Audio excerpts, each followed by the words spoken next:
نحمده ونصلي ونسلم على رسوله الكريم أما بعد فأعوذ بالله من الشيطان الرجيم بسم الله الرحمن الرحيم الذي جعل لكم الأرض فراشا والسماء بناء وأنزل من السماء ماء فأخرج به من الثمرات رزقا لكم فلا تجعلوا لله أندادا وأنتم تعلمون صدق الله مولانا العظيم اللهم صل على سيدنا ومولانا محمد وعلى آل سيدنا ومولانا محمد وبارك وسلم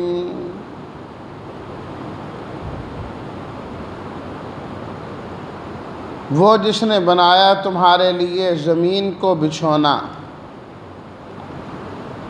اور آسمان کو چھت اور اتارا اوپر سے پانی، پس نکالا اس پانی کے ذریعے پھلوں کو، رزق تمہارے لیے، پس تم مت بناؤ اللہ کے لیے شرکا اور تم جانتے ہو۔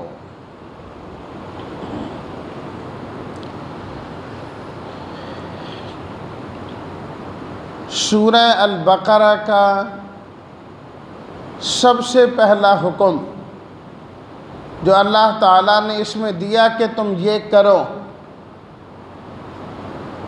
وہ ہے اعبدوا ربکم، کہ تم عبادت کرو اپنے رب کی۔ پھر اللہ تعالیٰ نے اس پر دلیلیں دیں۔ 21 نمبر آیت میں اللہ تعالیٰ نے وہ دلائل ذکر کیے جن کا تعلق انسان کی ذات کے ساتھ ہے۔ اللہ کی آیات، اللہ کی نشانیاں دو قسم کی ہیں، بعض ہیں انفس کے ساتھ تعلق رکھتی، انسانی نفس کے ساتھ، ذات کے ساتھ تعلق رکھتی ہیں، اور دوسری قسم کی آیات اور نشانیاں وہ ہیں جو آفاق کے ساتھ تعلق رکھتی ہیں، جہان کے ساتھ تعلق رکھتی ہیں۔ اس دوسری آیت میں اللہ تعالیٰ نے اس عالم میں پائی جانے والی جو آیات اور نشانیاں ہیں اللہ کی توحید اور اللہ کی وحدانیت کی، اللہ نے انہیں بیان کیا کہ الذی جعل لکم الارض فراشا، کہ اللہ تعالیٰ نے اس زمین کو تمہارے لیے بچھونا بنا دیا ہے، فرش بنا دیا ہے۔ اللہ نے اس زمین کو تمہارے رہنے کے قابل بنا دیا ہے۔ اس زمین کو اللہ نے ایسا بنایا کہ تمہیں اس پر رہتے ہوئے کوئی دقت نہیں ہوتی، کوئی تکلیف نہیں ہوتی، کوئی پریشانی نہیں ہوتی۔ اللہ نے ساری کی ساری زمین پتھروں کی طرح سخت نہیں بنا دی کہ انسان کا اس پر رہنا مشکل ہو جائے، انسان کی ضروریات کو پورا کرنا مشکل ہو جائے۔ ساری زمین ہی پتھر ہوتی تو انسان کیسے رہ سکتا تھا؟ اور اسی طرح اللہ نے اس زمین کو بالکل نرم بھی نہیں بنایا کہ یہ دلدل ہی بن جائے، کہ اس پر بندہ پاؤں رکھے تو اس کے اندر، کوئی چیز رکھے تو اس کے اندر نہیں، اللہ نے اس کو اعتدال والا بنایا، نہ بہت زیادہ سخت بنایا اور نہ بہت زیادہ نرم بنایا۔ انسان سہولت کے ساتھ اس پر چلتا ہے، اس پر رہتا ہے، اس کو کھودتا ہے، مٹی لیتا ہے، اسے کسی قسم کی کوئی دقت اور پریشانی نہیں ہوتی۔ اور ضرورت کے مطابق اگر یہ انسان چاہے کہ میں نے اس زمین کو سخت کرنا ہے، اللہ نے پہاڑ بنا دیے، پہاڑ پیدا کر دیے، ان پہاڑوں کے ذریعے زمین کے ان ٹکڑوں کو اور حصوں کو یہ سخت کر لیتا ہے، گھر کا فرش بنا لیتا ہے، راستے بنا لیتا ہے، سڑکیں بنائی جاتی ہیں، سخت کر لیا اسے، اب آنے جانے میں آسانی۔ اور اگر اسے ضرورت پڑے کہ زمین کو اس نے نرم کرنا ہے تو اللہ نے پانی اس کے لیے پیدا کر دیا، یہ زمین پر مٹی پر پانی ڈالتے چلے جاؤ، یہ نرم ہوتی چلی جائے گی۔ اسے گارا بنا لو اور زیادہ نرم کر لو، جتنا کرنا ہے اپنی ضرورت کے مطابق اسے کر لیا جائے۔ تو اللہ نے دونوں طرف کا اختیار اسے دیا، اس کے اسباب پیدا کر دیے، سیمنٹ پیدا کر دیں کہ چاہو تو پھر سے اسے پتھر بنا دو، لیکن ویسے اللہ نے اسے اعتدال والا بنایا ہے، اعتدال والا بنایا، نرم نرم زمین۔ جس طرح انسان چاہتا ہے نا کہ میں رات کو سوؤں تو نرم بستر ہو، فرمایا ہم نے ساری زمین ہی تمہارا بستر بنا دیا ہے، تمہارا فرش بنا دیا ہے۔ وَالسَّمَاءَ بِنَاءً، اور اللہ تعالیٰ نے اس آسمان کو تمہارے لیے چھت بنا دیا ہے۔ اتنی بڑی چھت اللہ تعالیٰ نے بنا دی ہے انسان کے لیے، اور کتنی خوبصورت چھت بنائی کہ انسان جب گھر بناتا ہے تو چھت سیلنگ کرائی جائے گی، اس میں فلاں چیز لگائی جائے، اب فانوس لٹکایا جائے، اب یہ کیا جائے، وہ کیا جائے۔ انسان کی عقل حیران ہو جاتی ہے جب انسان اللہ کی بنائی چھت آسمان کو دیکھتا ہے تو، کہ ایک تو یہ دیکھو کہ اللہ نے کتنی بڑی چھت بنائی ہے، مشرق کو جاؤ کہ مغرب کو جاؤ، شمال کو جاؤ کہ جنوب کو جاؤ، کہیں بھی جاؤ انسان گھوم گھوم کے تھک جائے گا، یہ چھت ختم نہیں ہوتی اور اس کے نیچے کوئی ستون نہیں ملتا۔ انسان تو ایک اینٹ بھی کھڑی نہیں کر سکتا، اللہ نے اتنی بڑی چھت کھڑی کر کے دکھا دی بغیر ستون کے۔ اور پھر اللہ نے کتنا خوبصورت بنایا اسے، سورج، چاند، ستارے، کہ انسان جب دیکھیں تو دل خوش ہو جائے، دل خوش ہو جائے۔ اور پھر رنگت ایسی رکھی اللہ نے آسمان کی، آنکھوں کو وہ چبھتی ہی نہیں اور دیکھ کے دل مسرور ہوتا ہے۔ نیلگوں آسمان اپنی مثالات، اپنی مثالات۔ اور پھر کبھی یہ رنگ بھی پرانا نہیں ہوتا، اس طرح تو اعلیٰ سے اعلیٰ بہترین سے بہترین رنگ کراؤ، آخر آہستہ آہستہ وہ رنگ اڑ جاتا ہے، ختم ہو جاتا ہے، ہر سال نیا کرانا پڑتا ہے رنگ۔ مکان کا رنگ ہے سب اڑ گیا، بارشیں آئیں ختم ہو گیا، گھر کے اندر کا ہے دھواں، یہ وہ داغ دھبے، بچوں کے ہاتھ پنسلیں اور کیا سے کیا ہے۔ لیکن اللہ نے ایسا اسے رنگ کیا کہ وہ رنگ نہ کبھی زیادہ ہوتا ہے اور نہ کم ہوتا ہے۔ دن کے وقت اور نظارہ، رات کے وقت اور نظارہ، اللہ اکبر۔ سورج نکلتے وقت بھی عجیب نظارہ، غروب ہوتے وقت بھی عجیب نظارہ، کہ یہاں تو انسان آبادیوں میں اور بڑی بڑی بلڈنگوں میں گھر گیا نا، کہ جب کبھی ان آبادیوں سے اور بڑی بلڈنگوں سے باہر نکلتا ہے تو کیا خوبصورت منظر ہوتا ہے، جب کھلے میدان ہوں، دور دور پہاڑ نظر آ رہے ہوں اور مغرب کے قریب وقت ہو، انسان کی روح خوش ہو جاتی ہے۔ ضروریات کی ضروریات، سب انسانی ضروریات پوری ہو رہی ہیں، خوبصورتی اس کے علاوہ ہے۔ اللہ تعالیٰ نے خود قرآن مجید میں فرمایا کہ ہم نے آسمان میں برج بنائے، وَزَيَّنَّاهَا لِلنَّاظِرِينَ، دیکھنے والوں کے لیے ہم نے اسے خوبصورت بنایا ہے، خوبصورت بنایا ہے اسے، دیکھنے والا دیکھتا ہے تو اسے بہت ہی مزین نظر آتا۔ تو اللہ نے ہر انسان کو چھت بھی عطا کی ہے، کوئی اس چھت سے محروم نہیں، آسمان کی چھت تلے ہیں سب، اور زمین کے فرش کے اوپر ہے۔ وَأَنزَلَ مِنَ السَّمَاءِ مَاءً، اور پھر اللہ نے آسمان سے، بادلوں سے، بلندیوں سے انسان کے لیے پانی بھی نازل کیا، پانی اتارا، ایک بارش کا نظام اللہ تعالیٰ نے رکھ دیا تاکہ یہ فضا دھلتی رہیں، صاف ہوتی رہیں، گرد و غبار ختم ہوتے رہیں۔ یہ سارا کا سارا جہان اللہ کی بارش کی وجہ سے دھل جاتا ہے، صاف ستھرا ہو جاتا ہے۔ انسان ہزارہا کوشش کرے، اس زمین کو اس طرح نہیں دھو سکتا جس طرح چند منٹ کی بارش ساری دنیا کو دھو کے چلی جاتی۔ تھوڑی سی جگہ انسان سے صاف نہیں ہوتی، منو پانی لگا دیتا ہے،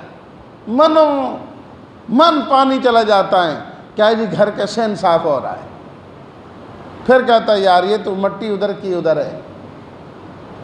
کیا قدرت ہے رب العالمین کی، کس طرح وہ قطرہ قطرہ کر کے برساتا ہے اور پورا عالم دھو دیا جاتا ہے۔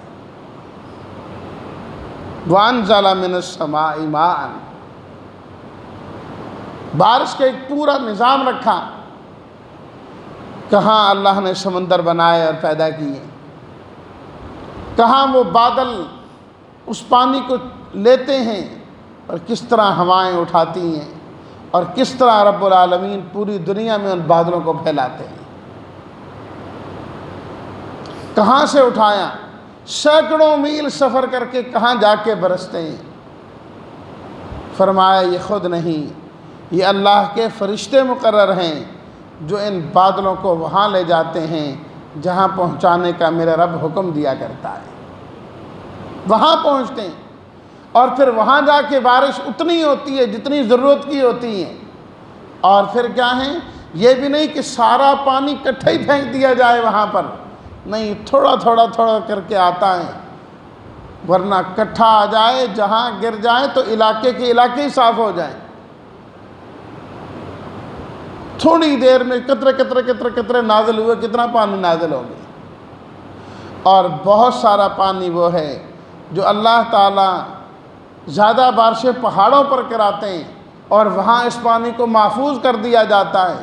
کتنا پانی تو ان پہاڑوں کے اوپر برف کی صورت میں محفوظ ہو جاتا ہے، کتنا ان پہاڑوں کے اندر محفوظ ہو جاتا ہے، پھر رشتہ رہتا ہے، چشمے بہتے رہتے ہیں، نہریں بنتی رہتی ہیں، نہروں سے پھر دریا بنتے ہیں، دریاؤں سے پھر نہریں بنتی ہیں، پھر نہروں کے ذریعے ہر ایک کی زمین کو پہنچتا ہے، اور پھر فالتو پانی چلتے چلتے اسی سمندر میں جا پہنچتا ہے جہاں سے یہ پانی پہلے سے آیا ہوا ہوتا ہے۔ کیا یہ اس کا نظام قدرت ہے؟ اللہ اکبر۔ وَأَنزَلَ مِنَ السَّمَاءِ مَاءً فَأَخْرَجَ بِهِ مِنَ الثَّمَرَاتِ رِزْقًا لَكُمْ، پس اللہ اس پانی کے ذریعے سے تمہارے لیے پھل پھول نکالتے ہیں، اناج نکالتے ہیں۔ کہاں وہ زمین پڑی ہوئی، کچھ بھی نہیں، اللہ کی طرف سے جب پانی برستا ہے تو اسی زمین سے سبزہ اگاتا ہے، کھانے کی چیزیں اگاتی ہیں، انسانوں کے لیے بھی اور جانوروں کے چارے کا سامان ہو جاتا ہے۔ جو انسان نے خود دانے پھینکے ہوتے ہیں، اناج زمین میں ڈالا ہوتا ہے، وہ بھی نکل آتا ہے۔ بہت ساری چیزیں انسان نے نہیں ڈالی ہوتی، اللہ اس پانی کے ذریعے زمین سے خود ہی نکال دیا کرتا ہے۔ یہ ساری جڑی بوٹیاں جن سے انسان کا علاج ہوتا ہے، یہ درخت اور یہ ساری چیزیں خود بخود ہوتی ہیں کہ نہیں ہوتی؟ جو انسان کے فائدے کے لیے، انسان کچھ بھی نہیں کرتا، یہ اللہ کی طرف سے سبق رہی ہوتی. اللہ اکبر. تو گویا کہ یہ جو آسمان اللہ نے بنایا ہے، یہ باپ کے قائم مقام، زمین ماں کے قائم مقام، اور یہ بارش جو ہے یہ نطفے کے قائم مقام، اور یہ جو درخت اور پھل پھول ہیں یہ اولاد کے قائم مقام ہیں. سب نکلتے ہیں اس سے، پیدا ہو رہے ہیں. اور اسی طرح اگر دوسری نظر سے دیکھا جائے تو یہ ساری کی ساری کائنات ایک مکان ہے. ساری کی ساری کائنات ایک مکان ہے. مکان، آسمان اس کی چھت ہے، زمین اس کا فرش ہے. یہ سورج، چاند اور ستارے اس میں لگی ہوئی شمع ہیں اور بلب ہیں جو اللہ نے اس کے اندر لگائے ہوئے ہیں. اور یہ جو پھل ہیں یہ گھر میں لگا ہوا دسترخوان ہے. یہ درخت جو ہیں یہ انسان کے خدام ہیں، خدمت کرنے والے ہیں. تو سارا جہان ایک مکان کی طرح ہے، مکان کی طرح ہے. کوئی اس کو کیا فائدہ پہنچا رہا ہے، کوئی کیا فائدہ پہنچا رہا ہے. فَلَا تَجْعَلُوا لِلَّهِ أَنْدَادًا. اللہ نے یہ ساری چیزیں بیان کر کے فرمایا، بتاؤ کیا اللہ کے علاوہ کوئی ایسا ہے جو بنا کر دکھا سکیں؟ جس نے آسمان بنایا ہو، زمین بنائی ہو، ان کا کوئی ٹکڑا بنایا ہو.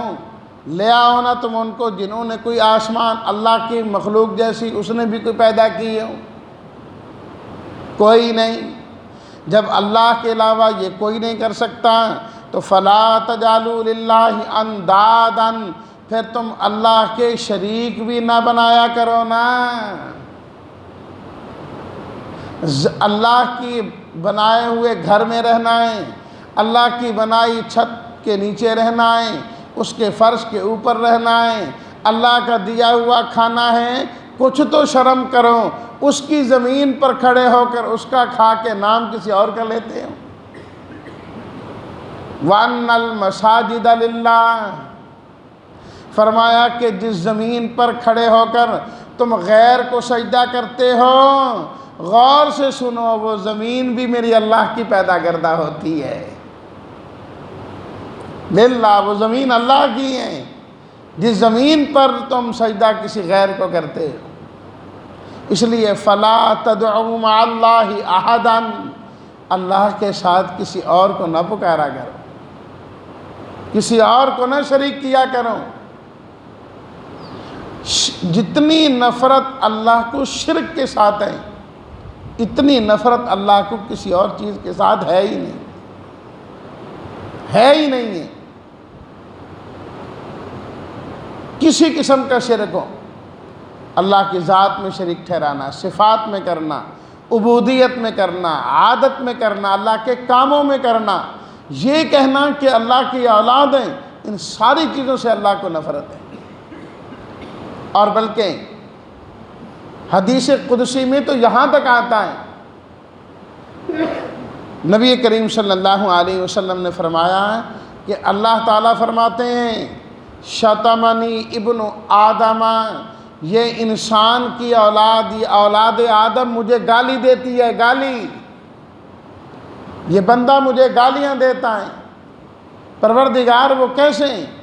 فرمایا کہ بندے کا مجھے گالی دینا یہ ہے جب بندہ یہ کہے نا کہ اللہ کی اولاد ہے، حضرت عیسیٰ اللہ کی اولاد ہیں، اللہ کے بیٹے ہیں، حضرت عزیر اللہ کے بیٹے ہیں، فرشتے اللہ کی بیٹیاں ہیں. فرمایا کہ یہ مجھے گالی دے رہا ہوتا ہے. ابھی جو نماز میں آیات تلاوت کی گئی، سورہ مریم کی آخری آیات، اللہ تعالیٰ فرماتے ہیں تکاد السماوات یتفطرن منہ، قریب ہے کہ یہ آسمان پھٹ جائیں، زمین پھٹ جائیں، پہاڑ گر جائیں، ریزہ ریزہ ہو جائیں. اے اللہ کیوں؟ فرمایا ان دعوا للرحمن ولدا، اس لیے کہ لوگ کہتے ہیں کہ اللہ کی اولاد ہے۔ فرمایا یہ اتنی بری بات ہے، اتنی بری بات ہے کہ قریب ہے کہ آسمان زمین کا نظام ہی اس سے ختم ہو جائے۔ شرک کرنا اتنی بری چیز ہے۔ فَلَا تَجْعَلُوا لِلَّهِ أَنْدَادًا، کبھی بھی اللہ کے شریک نہ بنانا۔ وَأَنْتُمْ تَعْلَمُونَ، تم جانتے ہو کہ وہ وحدہ لا شریک ہے، اس کا تو شریک ہے ہی کوئی نہیں۔ تو جب اس کا کوئی شریک نہیں ان دلائل سے ثابت ہوا تو اعبدوا ربکم، عبادت ہمیشہ اس کی کیا کرو، اس کے سامنے جھکا کرو۔ اسی کے لیے اللہ نے انبیاء کرام علیہم الصلاۃ والتسلیمات کو بھیجا اور انہوں نے آ کر بھی یہی عقیدہ سکھایا۔ اللہ تعالی ہم سب کو توحید خالص نصیب فرمائے اور ہمیشہ اپنی ہی عبادت کرنے کی توفیق عطا فرمائے۔ وآخر دعوانا ان الحمد للہ رب العالمین۔